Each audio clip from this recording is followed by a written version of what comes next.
আসসালামু আলাইকুম, welcome to our another video. তো হুট করেই ননদের মন খারাপ ছিল বলে বাসায় যেয়ে প্ল্যান করলাম। চাচু আর চাচি কখনো রাতে বের হয়নি নাজিরা বাজার খেতে, তো সেদিন আমরা একসাথে বের হব, খাবো। যেই ভাবনা সেই কাজ, চলে গেলাম নাজিরা বাজার তাদেরকে রাজি করে। যাওয়ার পর সেখানে দাঁড়ালাম, বাট দেখলাম যে না, সেখানে অনেক রাশ। তো আমরা একটা অপোজিট পাশে গ্যারেজ ছিল, সেখানে দাঁড়িয়ে ওয়েট করলাম। তারপর খালি হর্সে পরে আমরা ভিতরে গেলাম, বসলাম।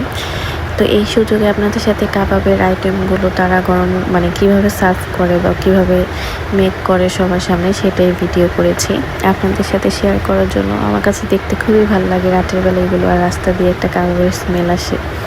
তারপর তো খাবারের মেনু ছবি তুললাম, আর খাবার অর্ডার করে আমরা বসে বসে ওয়েট করছিলাম কখন আসবে খাবার, কখন খাবো, কারণ রাতে কেউ ভাত খেয়নি। তারপরে খাবার যেহেতু অনেকগুলো আইটেম অর্ডার করেছি, তাই একটু লেট হচ্ছিল আসতে। আর এই যে আনাসের কাজ, আনাস নিজ হাতে এই ভিডিওগুলো করেছে, তো আমি অ্যাড করে দিয়েছি।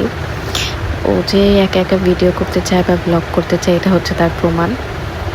যাই হোক, এতটুকু বয়সে যে ও ট্রাই করে, এটাই অনেক। তো এখানে অনেকগুলো আইটেম ছিল, সব আইটেমই নিয়েছি একটা একটা করে। চাচু চাচি যেহেতু ফার্স্ট গিয়েছে, তাদেরকে দিয়ে ট্রাই করেছি কোনটা ভালো লাগে বেশি খেতে। তো এতো তারপরে ভিডিও করে মোবাইল রেখে আমরা মন ভরে পেট ভরে খেয়েছি।